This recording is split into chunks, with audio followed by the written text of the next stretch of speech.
Hey everybody, it's Aaron. If you know me, you probably know me as Targetgoboom or something like that.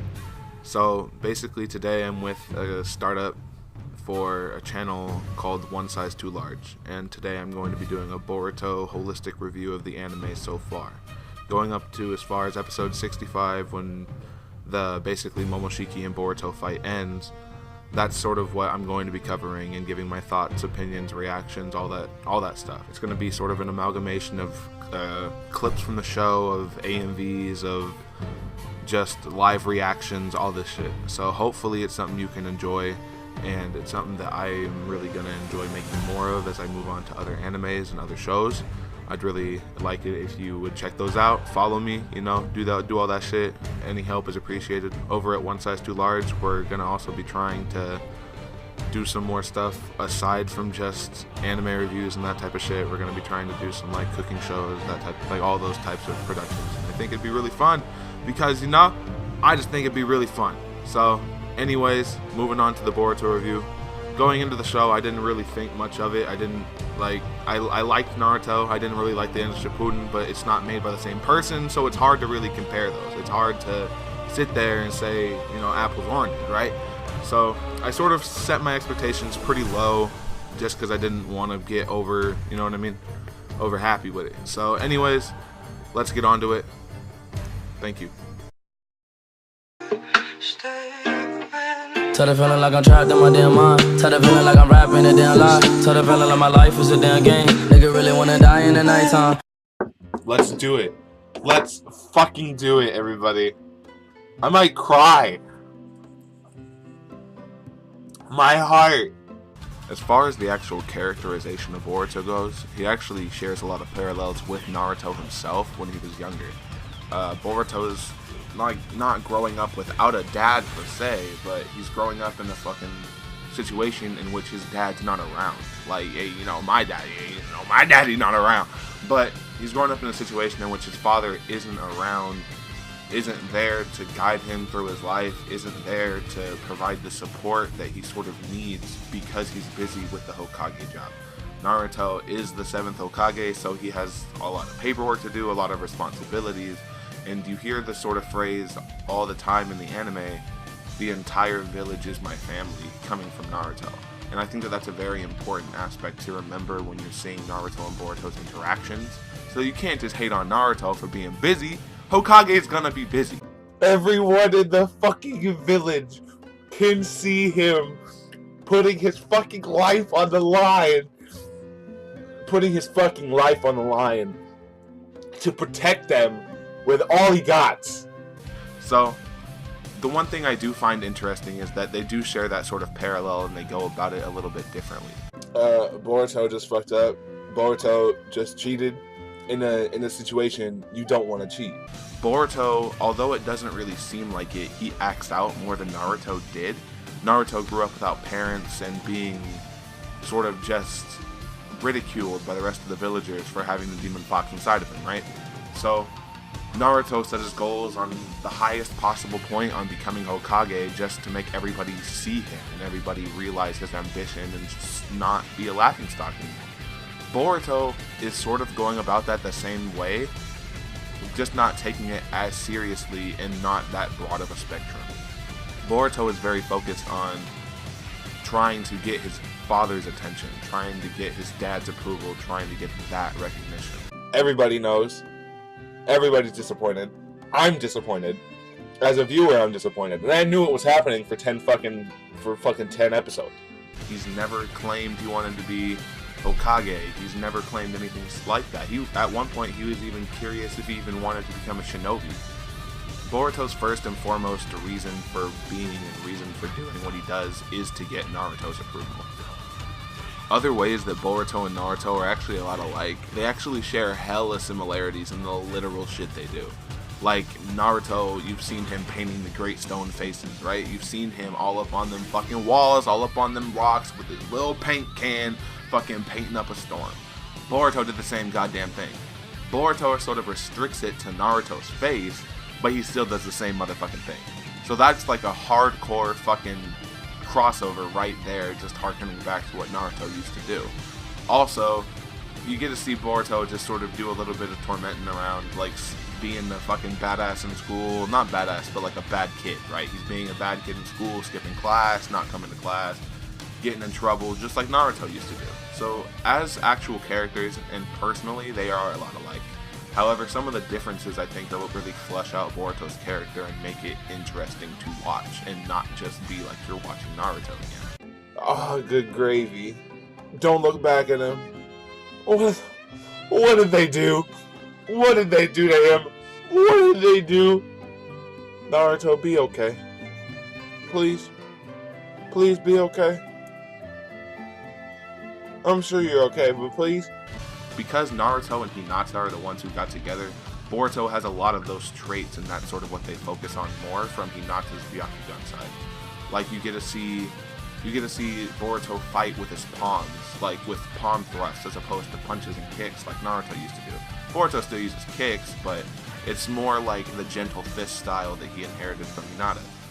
Also, the deal with his eye is a very big component in the story. It's the biggest mystery surrounding everything thus far. I don't even know what the fuck's going on with it, but it was attributed to the Byakugan very early on, which is something Naruto doesn't have, because obviously Boruto doesn't have the nine-tailed fox ability. He only has his own personal, what he got on his body. He only got what he has on his body, and that is his eyeball, right? He got his eyeball, he got the Byakugan, maybe. I don't know. We don't know yet. We don't know if that's really the Byakugan, but he got something up in there. This feel like my chance. This feel like my moment. Everyone needs a fan. Everyone needs a close-up. Let me see your hands up high if you know. Let me see your hands up high if you know. Jiraiya Sensei, Mom, Neji, I didn't know who that was real quick. Sasuke, you don't know that. Hinata doesn't know it either. Let's do it, everybody! Let's do it! One of the biggest problems I find with Boruto is its character design. The characters are not that memorable, like especially aside from like the main four boys that you see, like Mitsuki, Boruto, Shikadai, and then fucking Inojin. The rest of them aren't that fucking uniquely designed that makes you never forget their appearance, right? All the villains they face for the most part are just run-of-the-mill motherfuckers. And yes, they might be fodder, they might be filler, but that doesn't mean you just throw away their character art. That doesn't mean you just give them the personality of a fucking raccoon that just wants to tear some shit up and get into the trash can, and then just go ahead, oh, it's in the trash can already, might as well just throw the fucking artwork in its place. You guys are so much, like, less intimidating than the previous 5. Big boy fucking Raikage. You ain't shit, Darui. I don't know what you think you is, but you ain't big boy fucking Raikage. Like, characters, like, when they went to go visit the Hidden Mist Village, they sort of did a homage back to the 7 Ninja Swordsmen of the Mist. And the main guy fighting them just looked like a little baby version of Kisame. Looked exactly like Kisame's brother. And he had Samehada, he had all the same shit, but it looked just like give him some long black hair. Give him something different, man. I agree that when Samehada absorbed him, that design was cool. That design was much cooler than the original form of him wielding Samehada. However, boring. Just seeing this regular guy who looked like he could, be fodderized until they showed his fighting capabilities. Just all the way throughout, and we're stuck with that same character. And even all the characters that they introduced who were on the same Ninja Swordsman team, boring. One character I did like the design of, though, the one motherfucker I loved, was Momoshiki Senpai. Momoshiki Senpai is my guy. Momoshiki Senpai, this big nigga with fucking Rinnegan on his palms. Oh my god. The Otatsuki clan fucking looks amazing. I love their white skin. I'm a black nigga, but I love their white. When those two motherfuckers fused, or when they combined, when they did what they did to make the, oh my god. Oh boy, oh that nigga was intimidating. That was some good character design. Now if you go ahead and run with that character design with every motherfucker in the show, anybody coming up, you put that much effort into their design to make them look fucking cool, make them look badass. You don't have to make them look badass enough that they have to be strong, right? But you gotta make them look badass enough to fucking matter, to like keep the viewer enthralled and want to see what happens to that character, because I really got invested in the Momoshiki. I understood what he was trying to do. He was just trying to do his duty. He was trying to revenge his clan, just like Sasuke, just like everybody else. He was trying to do his due. But I can't say the same thing for fucking Seven Ninja Swordsman of the Mist guy. There was an arc where they sort of harkened back to Zabuzan Haku, and the Zabuza equivalent was pretty boring. Like, it's not the same. It's not the same like that. And I wish that there were more villains. Like, the one motherfucker I love that had this sort of art, because I think that would really play well into the story. Also, there are some unlikable characters. The unlikable characters we'll get into a little bit later, but they have too much screen time. That's all I'm gonna say. They have too much screen time for me, for your boy. They need to not be around. They need to not be in my fucking way, because I want to focus on the good characters like Chocho and other characters that I will get into soon. Get the fuck out of my way, Denki, Iwabe, other three introduced later. Let's go! Oh my goodness. Boy! Like I'm ballin', ain't there a right nigga in the game that I'm calling. If I need help, all dollars by my seat kill. You swear your bitch faithful, she sent her location. I hit her at the trap indicator, she basic. Chop with the laser, get decapitated. Can't smoke, I'm on papers, hold on, this my Jamaica. Now, although some bad shit was quick to come to mind with some Boruto shit, I want you to know, it has its good sides too. There are plenty of good sides. One of the best things I love about Boruto is it never forgets the original things it had in Naruto and Naruto Shippuden. It never forgets that Iruka was originally the sensei. Iruka was originally teaching the academy. And now, the first time we see the academy, we see Iruka as the principal of the academy. We see characters like Shino fleshed out into full-fledged characters being the teachers of the academy. I really do enjoy the fact that, like, we get to see them in a sort of different sort of environment. Like, it's not the same sort of environment that Naruto grew up in and took place in. It's like the generation after, where there's fucking burger shops and not just ramen shops, right? There's fucking options. We got fucking options in here. Like, we don't forget these characters that we just didn't see much of and then just get a new batch rolling in. We get all these original characters grown up, taking these roles as leaders in the village. All these survivors of the Great War are like praised and all like disrespected because of their sacrifice, because they went through that hardship. And I think that giving those characters the proper respect that they deserve and seeing that given to them is a wonderful touch about the show. Also, we get to see like the same pacing it goes along, like the same timeline, the same pacing that early Naruto went along with. We have the Seven Ninja Swordsmen introduced very early on, just like we do with Zabuzan Haku, and we even also have a Zabuzan Haku equivalent, saying that these people are from the land of ice, just like Haku was. And it's a character that does the ice power, just like Haku, being controlled, just like Haku, just like Haku, just like Haku. It's not Boruto that ends up taking down this character. It's character development for another one of the kids. It makes you remember just how much fun you had watching the original Naruto, watching the original story unfold.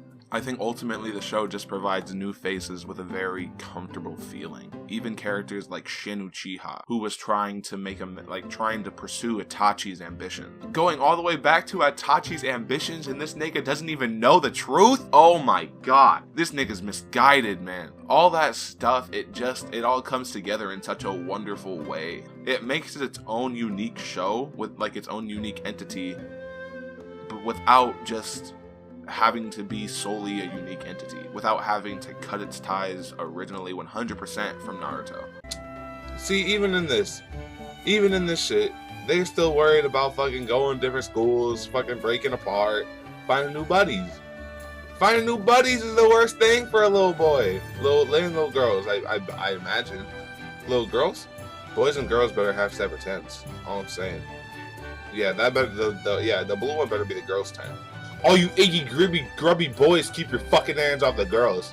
Boruto is also fantastic at tackling more real and more sort of comparable issues. Naruto was dealing with a demon inside of him. Let's just get that out of the way. Naruto was dealing with a demon inside of him. Sasuke was dealing with his entire clan being wiped off the face of the... So, what happens here is, in Boruto, we don't really have those things. We have shit like a girl at school's getting stalked by an invisible guy. Or we have... like, Chocho is trying to find some love. Chocho thinks her dad's not her dad. Chocho, for some reason, thinks Choji's not Choji. It's just shit like that happens, right? It's Shino dealing with Is he a good enough teacher? It's Naruto dealing with how to tackle and manage both his village and his family and like keep them together without driving them apart. All these different issues, like they're much more relatable than I believe the Naruto issues were.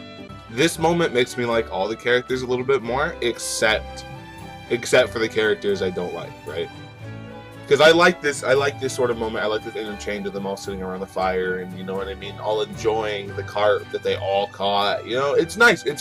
It's character building for literally everybody, and also good character development from Boruto, who's learning and like understanding the harshness of like reality that like no, they might not always be together, like that type of shit, right? Because Naruto issues, it was more like Sakura falling in love with Sasuke and not like that not being reciprocated, right? Not fucking Sakura trying to defend her daughter, right? It's much more relatable to a lot more people, and I think that's one of the many reasons that you should check it out, because I guarantee, if not one, many subject matters and many topics and many arcs will really hit home with you.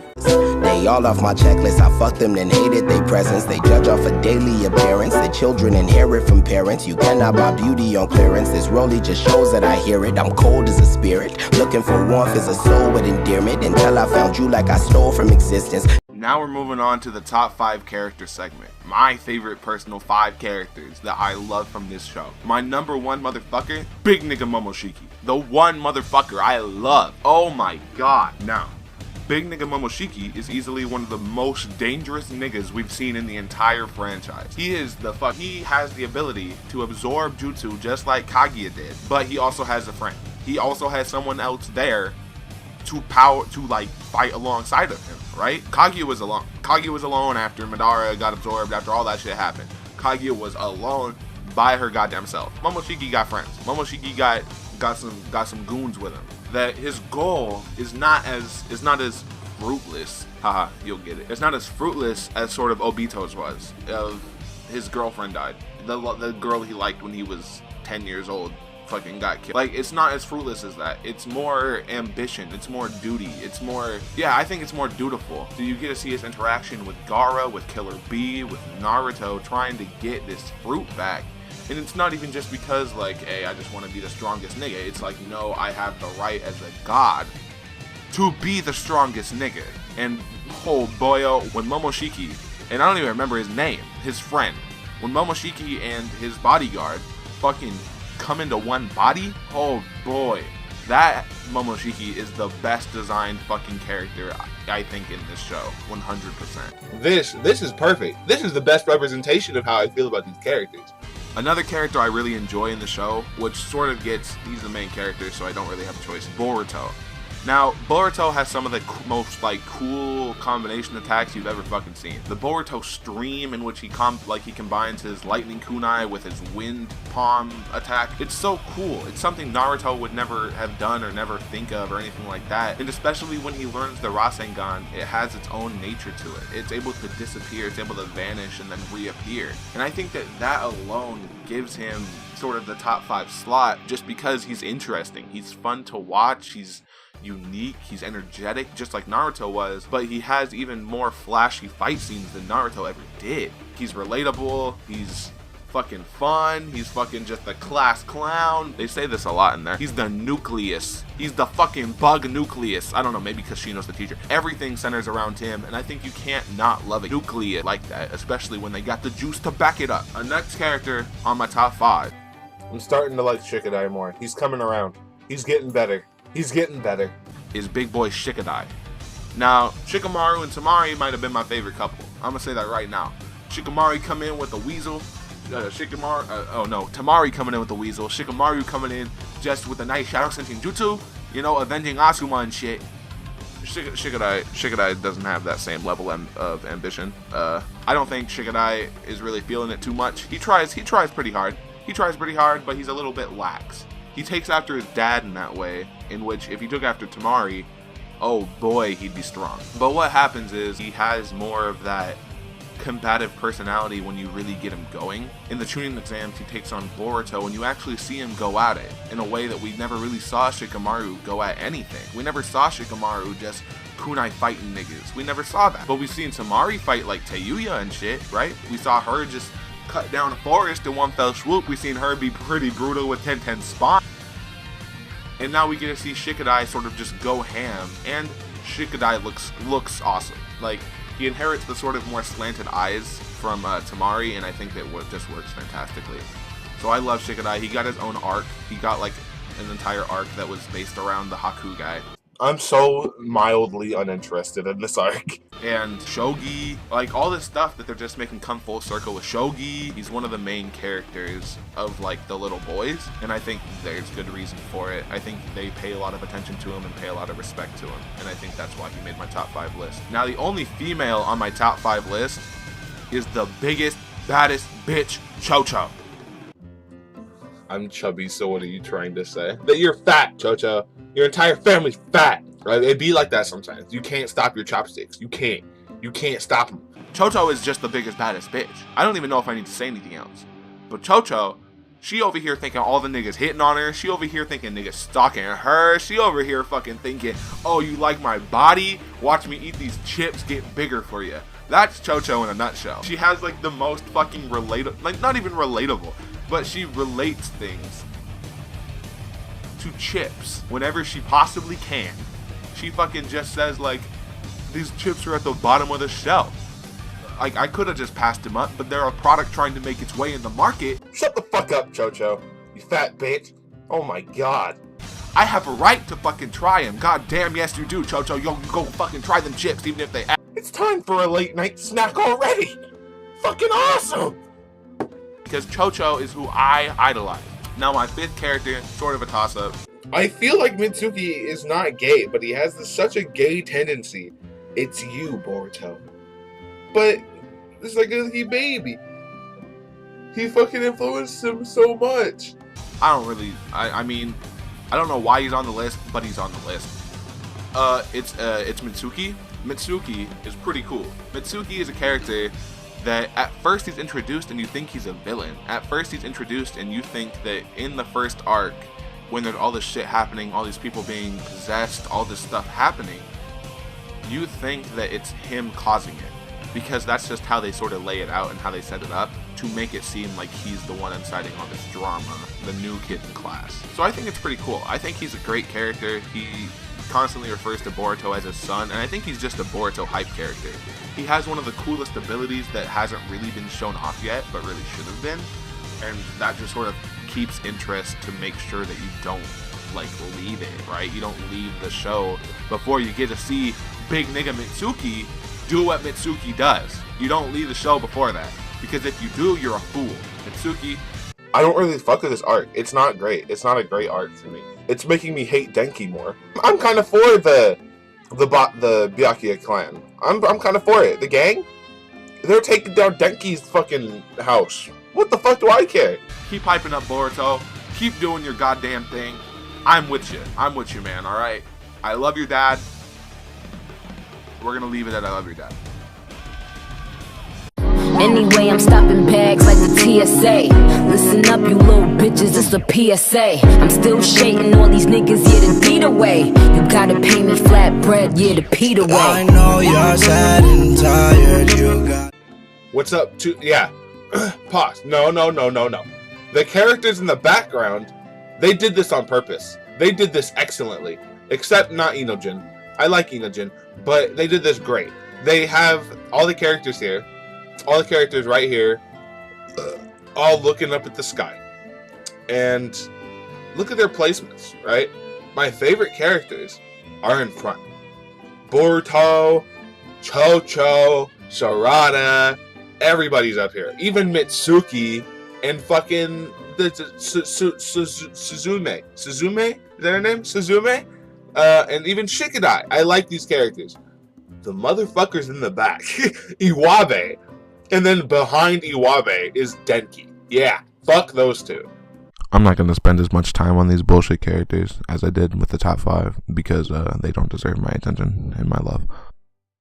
Bottom tier characters. Number 1, Iwabe. Iwabe is at the bottom of my list so fucking hard, it's unbelievable. I feel bad him being one of the only black characters. Chocho's top 5. So Iwabe, the male counterpart to Chocho, definitely bottom fucking 5.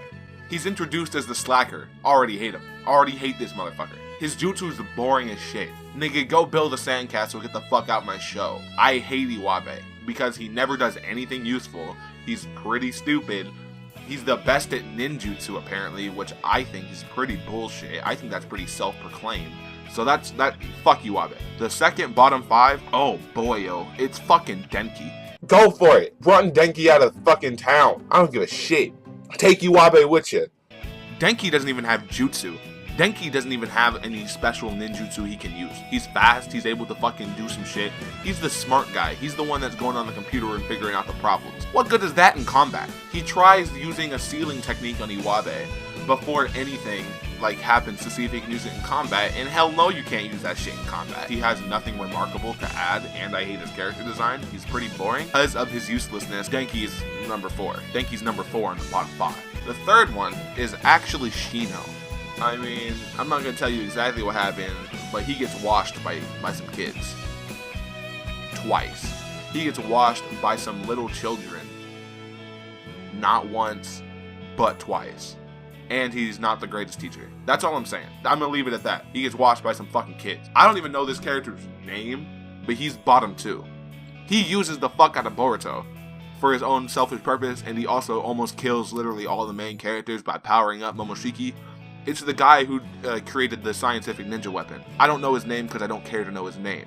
He's not important enough. He has some fuck ups. He made some mistakes in his life, and I think that we should forgive him for it. But I mean, he's an old man. It's not like he was a kid. Has some shit wrong with him. Don't do what you're gonna do. Don't do what you're gonna do. Do not do what you are going to do. I don't know why he thought it was okay to use the scientific ninja weapon to shoot some blasts at Momoshiki to power him back up. Do not! But he did it, and now everybody's fucked, right? Everybody's fucked because this man made a mistake. He gave Boruto this tool for the wrong reasons, for the wrong purpose, made him think that it was for the right reasons and the right purpose, and I can't get on board with him. He's an asshole. You fucking idiot. You are going on my bottom 5. Weapon Center Man, asshole. And now my final character on this list. Metal Lee's back there. When Metal Lee has a Gaara Rock Lee level fight, then we'll see about bringing him up to the front. Is actually a pretty shocking one. Now, she's number 1 in top 5, meaning she's like not at the bottom of the list. The police are terrifying. They have a fucking giant Death Star on their back. That's so much more intimidating than a fucking gun in a holster. Oh my god. Take that shit. 3 black men killed. 3 fucking new dead black niggas right there. White cop. Fucking throwing a ninja star. Jeez.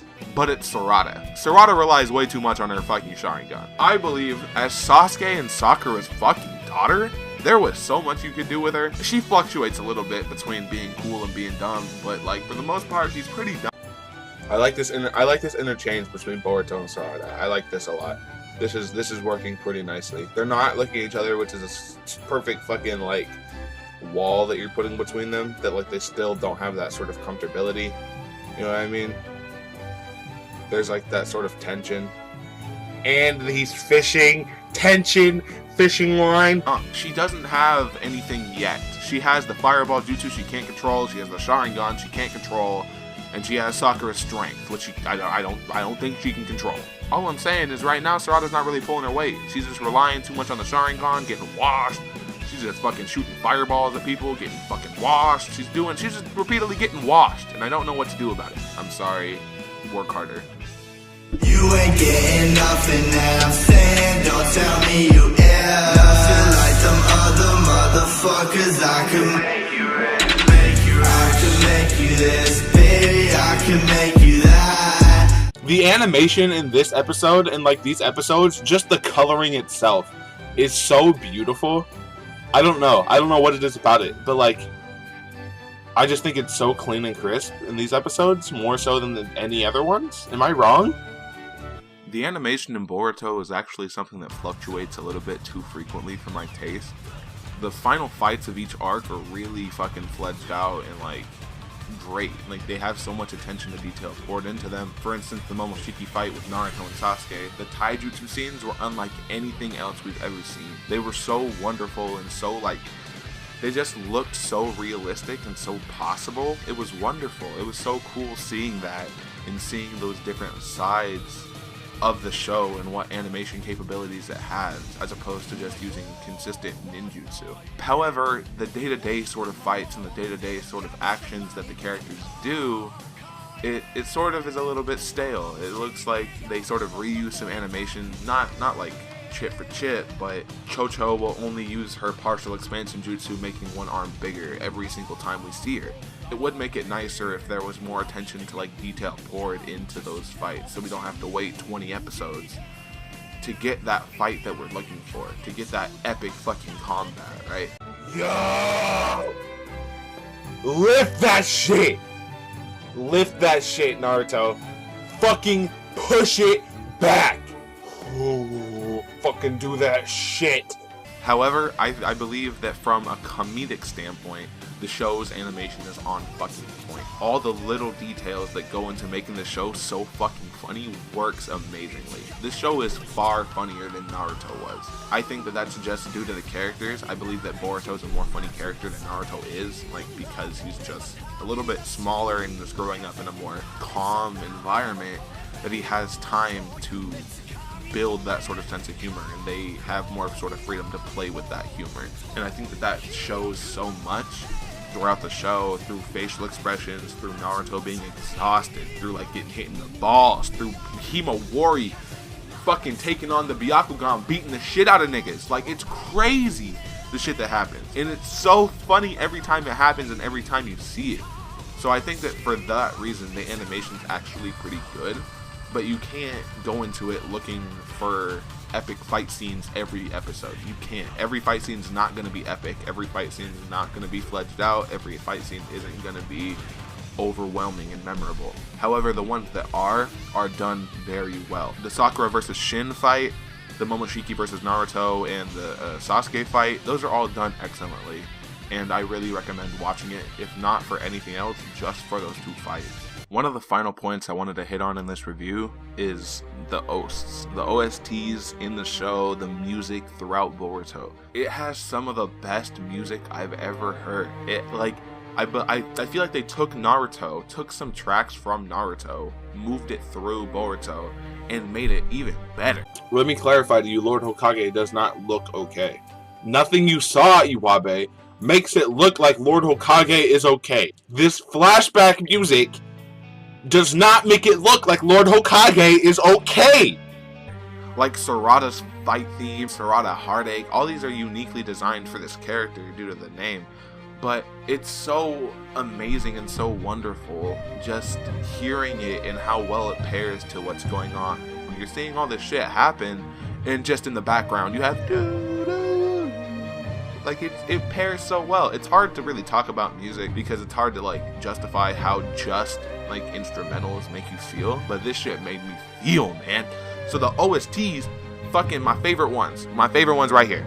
Friends, Sarada Heartache, Patience, Stubbornness, Sarada Fighting Spirit, and then Dawn. Dawn has a very current feel, like almost very current day feel to it.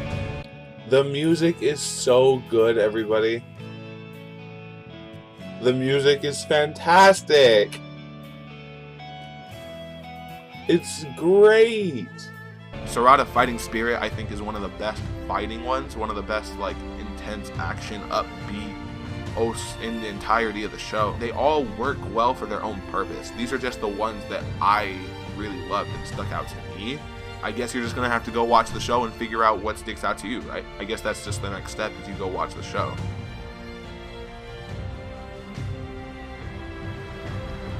So if you're still stuck here wondering whether or not you should watch Boruto or just sort of leave it on the back burner until maybe it has a little bit more content to it, until it gets more fight heavy, I think you should sort of stop that. I think you should go in with a fresh mind, not thinking of it as Naruto, not wanting it to even be Naruto.